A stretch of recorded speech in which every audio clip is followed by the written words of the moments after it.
say we didn't score more than 3 goals in 13 games. I mean, that's and we won 8 of them. So it's I think it's pretty impressive, and we finally break it through it, and I hope it's going to get more better. I mean, like I said before, we've been getting our chances.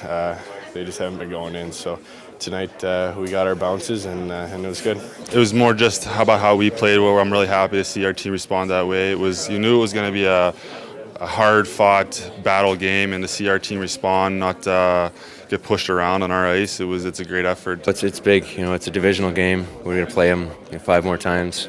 It's something we take points away from them. It's a big stepping stone for us, obviously. Not scoring more than 3 goals in a game over the course of the season. To explode like this was nice for some guys to get some confidence in their game, and we'll look to continue it against Colorado now. Hello, everyone, and welcome to another installment of On the Bench with Columbus Wired TV. I am Ashleigh Ignelzi alongside Columbus Wired beat writer Dave Seaman. And Dave, Wednesday evening in Nationwide Arena, the Blue Jackets hosted division-leading St. Louis Blues.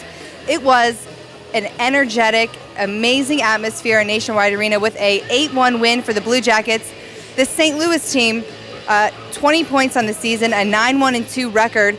How are the Blue Jackets able to get 8 goals in a game tonight? Well, I think that the Blue Jackets came out, and it has been stressed this week in practice, you got to score goals. And prior to the win against St. Louis, the Jackets had not scored more than 3 goals in a game. And Scott Arniel, the head coach of the Jackets, put the team through several drills over the last 2 days in practice, practicing scoring, and that's something that they needed to work on. And the floodgates open for the Blue Jackets tonight, and it just started with setting the tempo early. And often, the Jackets scoring 3 goals in each of the first and the second periods. And, by the time the Jackets scored the 6 goals, it was just a matter of, how the game would end. And then the Blue Jackets had 2 in 20-some seconds in the third period, and the route was on. St. Louis came into this game on a 7-game winning streak and a very high-powered offensive team that they were known as. How was the Blue Jackets' defense able to only allow them to have 1 goal and kind of shut down this offense? Well, and the goal that the Blue Jackets gave up was a mistake by Fedor Tutin. A turnover deep in their own zone resulted in a goal. But, St. Louis actually has been in the same boat as Columbus, where they have struggled at times to score goals. They've been getting their power from their defense, and they've had 4 shutouts in those 7 wins here recently. And the Jackets they took it to them. From an offensive standpoint, they took it, and defensively, they really didn't give the high-powered guns of the Blues a chance to really give Steve Mason any difficult work. Now, I asked the players this quite a bit in the locker room. If this was a statement game. Obviously, they were humble in their answers, but is this something that, as an outsider looking in at this team, would you say for the Blue Jackets, everything that they went through last season and leading up to this point, that this was a statement game for this team? Let's be honest here. The Blue Jackets are 2 points out of first place in the Western Conference. I'm not saying the Central Division here. I'm saying the Western Conference, and this is a position that the team has been in all throughout the first part of the season here. You're only 10 or 15 games into the season, but when you look at national publications, TSN, their power rankings, the Blue Jackets are still in the bottom third, I think 25 or 26, maybe 24. ESPN has them ranked a little bit higher, the American publication.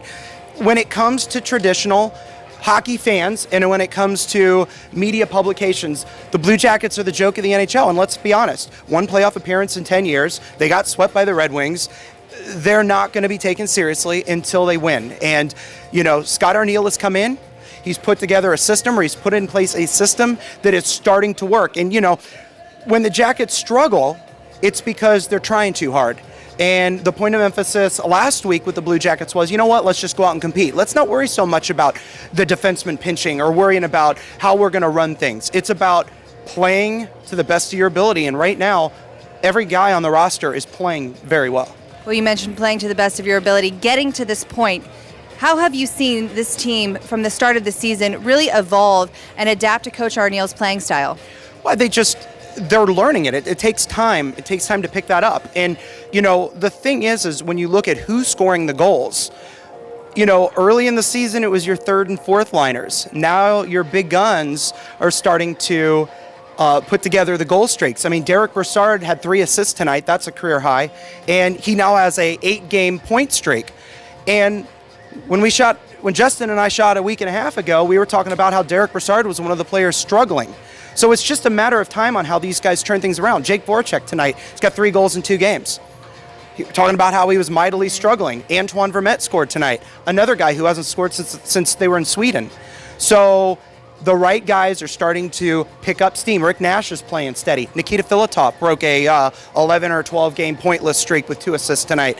Yeah, it helps when you score 8 goals, but it's something that the Blue Jackets are playing. You know, they're playing well, and they're starting to really gel as a team.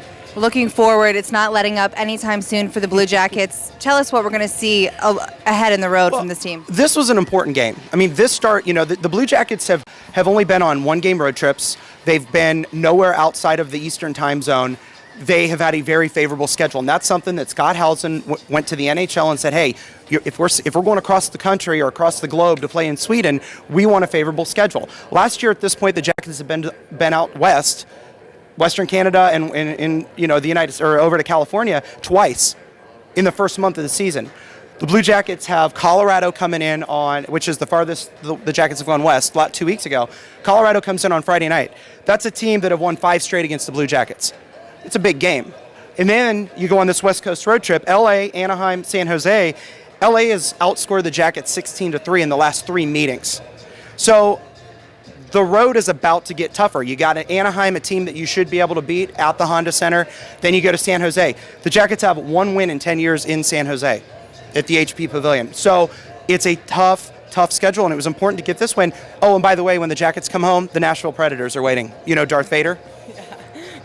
Well, how important was it then for this team to get a win like this under their belt before all of those obstacles? Well, I just think that you got to, at this point in the season, you have to keep pace. And I mean, you're going to hear that. You say that all season long. You have to keep pace with these teams.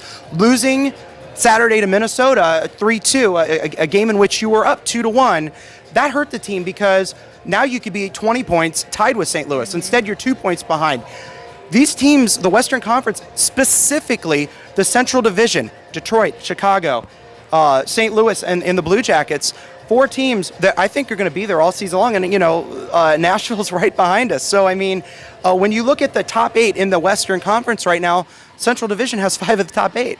It's going to be a tough division. Somebody compared the the Central Division to the American League East in baseball.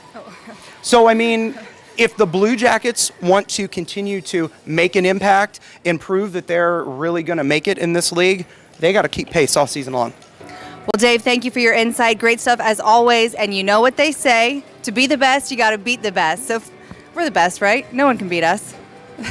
You know, as they always say, often replicated, never truly duplicated. That's all I'm going to say. We will leave it at that. For On the Bench with Columbus Wire TV, I am Ashleigh Ignelzi, and he is Dave Seaman.